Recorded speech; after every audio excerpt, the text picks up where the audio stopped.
Jauh sebelum Negara Kesatuan Republik Indonesia berdiri, Aceh Darussalam telah berdaulat sebagai sebuah kerajaan merdeka dan bahkan menjadi bagian dari kekhilafahan Turki Utsmaniyah. Hal ini sungguh-sungguh disadari oleh Soekarno, sehingga Soekarno mengajak dan membujuk Muslim Aceh untuk mau bergabung dengan rakyat Indonesia guna melawan penjajahan Belanda. Serta ditambah kesempatan bagi penduduk di sana untuk ikut campur mengambil bagian di dalam pemerintahan negeri. Dit zijn de eerste opnamen betreffende de militaire actie in Indonesië, genomen op het vliegveld van Semarang. Pada saat Indonesia mengalami agresi militer Belanda, Indonesia kewalahan. Sehingga Presiden Soekarno melirik Aceh agar ikut menghadapi agresi militer Belanda. Akhirnya, pada bulan Juni 1948, Presiden Soekarno melakukan muhibbah mendatangi Aceh Darussalam. Di Aceh, Presiden Soekarno disambut gagap gempita oleh rakyat Aceh dan ditampuk sebagai pemimpin oleh para tokoh setempat. Presiden Soekarno dengan sengaja menemui Daud Bereh. Soekarno selaku Presiden Indonesia memanggil Daud Bereh dengan sebutan kakak atau kakanda.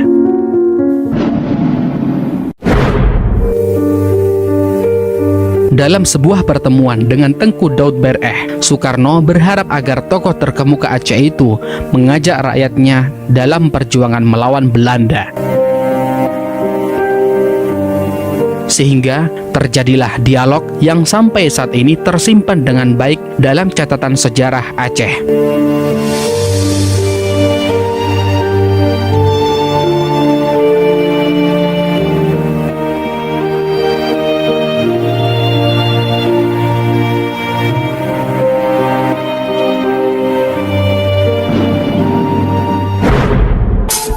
Soekarno-Hatta ke Aceh datang, mohon bantuan untuk bangun negara. Dalam buku kisah kembalinya Tengku Muhammad Daud Bereh ke Pengakuan Republik Indonesia karya Muhammad Nur El Ibrahimi menceritakan pertemuan antara Daud Bereh dan Presiden Soekarno.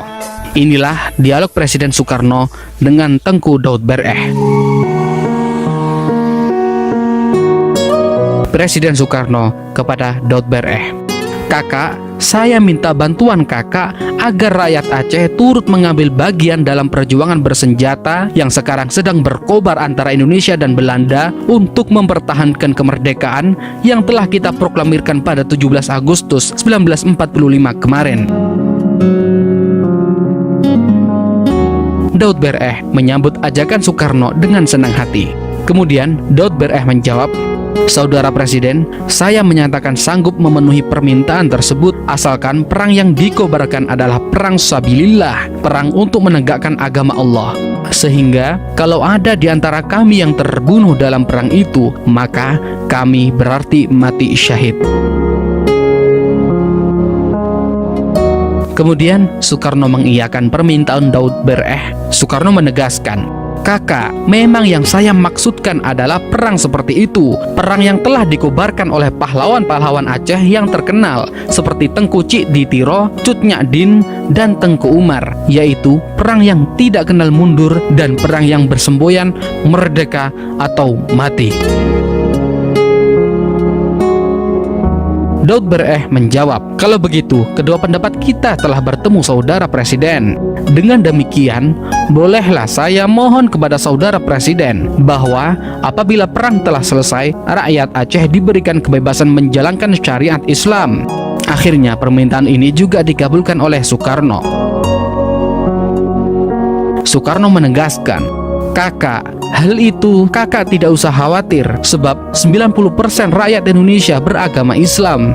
Kemudian Daud Bereh menegaskan kembali, "Tapi maafkan saya Saudara Presiden kalau saya terpaksa mengatakan bahwa hal itu tidak menjadi jaminan bagi kami.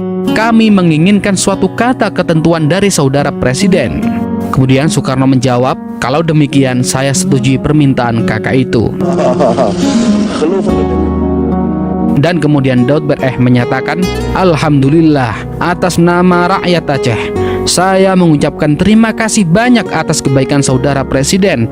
Kami mohon sudilah kiranya saudara presiden menulis sedikit di atas kertas ini, kata Daud Bereh seraya menyodorkan selembar kertas kepada Soekarno. Alih-alih menyambut kertas itu, Soekarno malah terisak-isak dan lantas berkata pelan, "Kakak, kalau begitu tidak ada gunanya aku menjadi presiden kalau tidak dipercaya." Kemudian Daud Bereh menjawab, "Bukan kami tidak percaya saudara presiden, akan tetapi hanya sekedar menjadi tanda yang akan kami perlihatkan kepada rakyat Aceh yang akan kami ajak berperang." Seraya menyeka air matanya, Soekarno berkata, "Wallahi, billahi, kepada rakyat Aceh nanti akan saya berikan hak untuk menyusun rumah tangganya sendiri sesuai dengan syariat Islam. Dan wallahi, saya akan mempergunakan pengaruh saya agar rakyat Aceh benar-benar nanti dapat melaksanakan syariat Islam di daerahnya. Nah, apakah kakak masih ragu-ragu juga?" Akhirnya, perjanjian yang termaktub dalam kertas itu disepakati bersama oleh Presiden Soekarno yang mewakili Indonesia dan Tengku Daud Bereh yang mewakili rakyat Aceh. Mendengar janji tersebut, tokoh-tokoh Aceh semakin mempercayai Soekarno. Soekarno dipersilahkan menyebutkan kebutuhan yang urgen dari pemerintahan.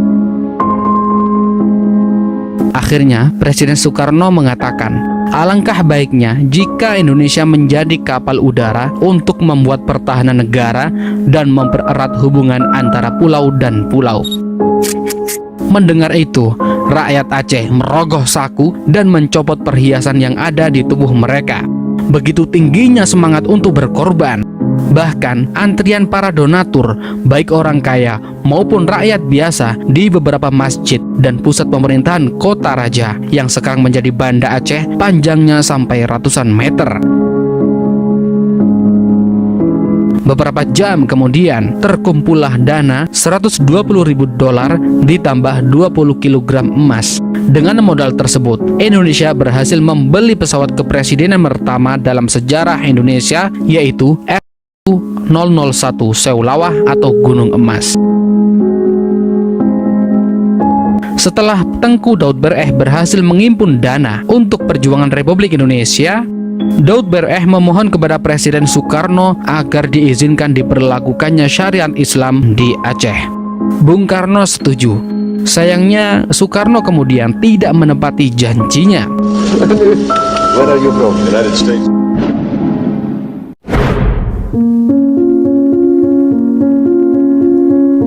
Satu tahun kemudian, pada tahun 1949, Aceh Darussalam bersedia dijadikan satu provinsi sebagai bagian dari Negara Kesatuan Republik Indonesia.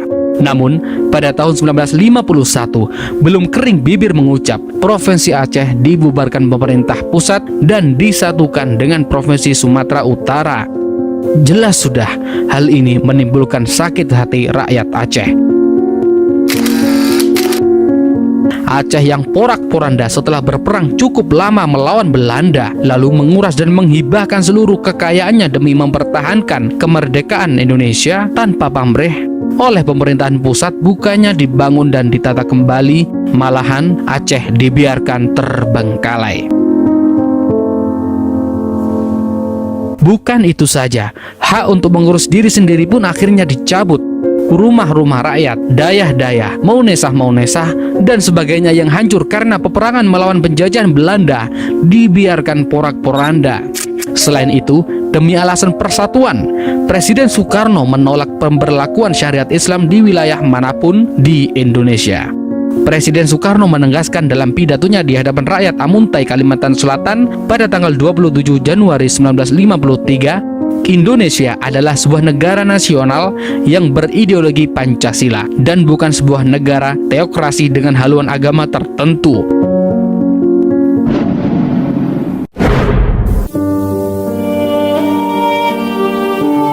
Sebagai bentuk pertanggungjawaban politik, pada September 1953, Tengku Daud Bereh memutuskan masuk hutan dan bergabung dengan DITII atau Darul Islam Sekarmaji Marijan Kartosoewirjo.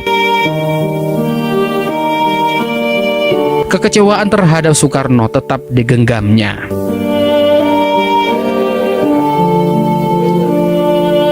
Bung Karno telah menjilat ludahnya sendiri dan mengkhianati janji yang telah diucapkan atas nama Allah. Kenyataan ini oleh rakyat Aceh dulu dianggap sebagai kesalahan yang tidak pernah termaafkan. Dari fakta sejarah ini, semoga kita senantiasa mengambil hal positif yang mungkin tidak mengurangi kehormatan sang proklamator Soekarno. Karena selain kondisi Indonesia yang pada saat itu mengalami beberapa serangan Belanda, bahkan berbagai pemberontakan membuat sang proklamator sebagai sosok pemimpin pasti sulit akan membuat suatu kebijakan dan keputusan yang akan diambilnya. Itulah sejarah antara Aceh dan Presiden Soekarno. Bukalah mata hatimu wahai pemuda, salam mata hati pemuda, salam jas merah.